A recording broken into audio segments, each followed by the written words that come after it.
Hi hello வணக்கம் நண்பர்களே. நம்ம சேலம் மாவட்டத்துக்கும் பக்கத்தில் ஒரு கருப்பு வெள்ளை ஜெர்சி ஒன்று சேலுக்கு வந்துருக்குதுங்க. அதுக்கு முன்னாடி நம்ம சேனலை சப்ஸ்கிரைப் பண்ணாதீங்க, சப்ஸ்கிரைப் பண்ணி வச்சுக்கோங்க. வாங்க வீடியோக்குள்ளே போகலாம். ஆமாங்க, இந்த கருப்பு வெள்ளை ஜெர்சிங்க 3ஆம் ஈத்து மாடு, ஃபஸ்ட் கிளாஸ் மாடுன்னு சொல்லலாம். சுழி சுத்தம் 3ஆம் ஈத்து, பல்லு வந்து கடைப்பல்லுங்க. பல்லு வந்து தேய்மானம் கிடையாது, அதனால் பல்லு பிரச்சனை கிடையாது. மேப்பு நல்ல தோட்டத்தில் வயல்வெளியில் விட்டு மேய்ச்சிட்டு இருந்த மாடு தாங்க. 3ஆம் ஈத்து மாடு, கட்டுத்தரைக்கு ஒரு ஃபர்ஸ்ட் கிளாஸான மாடு. மாட்டில் குறைபாடு சொல்ல முடியாது. மாடு உடச்சல் கிடையாதுங்க, நல்ல கறிப்புடியோட நல்ல வெயிட்டான மாடுங்க. வரத்தீனி பச்சை தீனி எதை போட்டாலும் கழிச்சு விடாமல் தங்கக்கூடிய மாடு. தண்ணி நல்லா தாலி முழுவி குடிக்கக்கூடிய மாடுங்க. தண்ணி வந்து தாலி ஃபுல்லாக தண்ணி ஊற்றினாலும் நல்லா மூஞ்சி முழுவி நல்லா குடிக்கிற மாடு. அருமையான மாடு. கட்டுத்தரைக்கு பால் போன தரம் 15 லிட்டரு 18 லிட்டரு ஊற்றணும்னு சொல்லியிருக்கிறாங்க. இந்த தரம் மாடு நல்லா பராமரிப்பு பண்ணுங்க, இன்னும் 2 லிட்டரு சேர்த்தி கூட ஊற்றும். 3ஆம் ஈத்து மாடு தான்.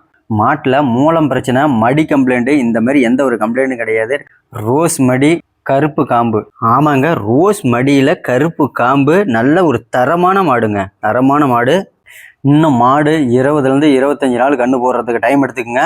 இருந்தாலும் மடி பாருங்க நல்ல கனத்தோடு இருக்குது. மடி கூச்சங்கிறது கொஞ்சம் கூட கிடையாதுங்க. புறம்பக்கமும் பாருங்க மடி சதை இருக்குது. இன்னும் மடி பெருக்கிறதுக்கு வாய்ப்பு இருக்குது. இன்னும் முழு மடி இன்னும் இறங்க கிடையாது, அதனால் மடி இன்னும் இறங்கும். நல்ல ஒரு கறவை தரும்னு நினைக்கிறேன். உங்களுக்கு இந்த மாடு தேவைப்பட்டுச்சுன்னா எங்களுடைய கான்டாக்ட் நம்பருக்கு கான்டாக்ட் பண்ணுங்கள். உங்கள் கட்டுத்தரையில் வாங்கி கொண்டு போய் கட்டினீங்கன்னா நல்ல ஒரு செலுசிலப்பான மாடாக, ஒரு லட்சணமான மாடாக இருக்கும்னு நினைக்கிறேன். கட்டுத்தரைக்கு ஒரு மாடு கட்டினாலும் நல்ல லட்சணமாக கலரில், ஃபஸ்ட் குவாலிட்டி கலரில் ஒரு அருமையான மாடு. கருப்பு வெள்ளையில் பொண்ணுங்க குழந்தைங்க யார் வேணாலும் மாட்டை பராமரிப்பு பண்ணிக்கலாம். பாய்ச்சல் கிடையாது, நல்ல ஒரு கை சாதுவான மாடு. ஓகே ஃப்ரெண்ட்ஸ், மாட்டோட ப்ரைஸ் என்னன்னு பார்த்தீங்களா? ப்ரைஸ் 90,000 ரூபா சொல்லியிருக்கிறாரு. இந்த ரேட்டு வந்து ஃபிக்ஸடான ப்ரைஸு கிடையாது.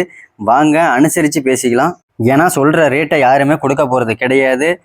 மாட்டுடைய தரத்துக்கு தகுந்த மாதிரி ரேட் பேசி வாங்கிக்கலாம். ஓகே ஃப்ரெண்ட்ஸ், அடுத்து ஒரு மாடு வீடியோவில் பார்க்கலாம். அதுக்கு முன்னாடி நம்ம சேனலை கண்டிப்பாக சப்ஸ்கிரைப் பண்ணி வச்சுக்கோங்க. தேங்க்யூ, பாய்.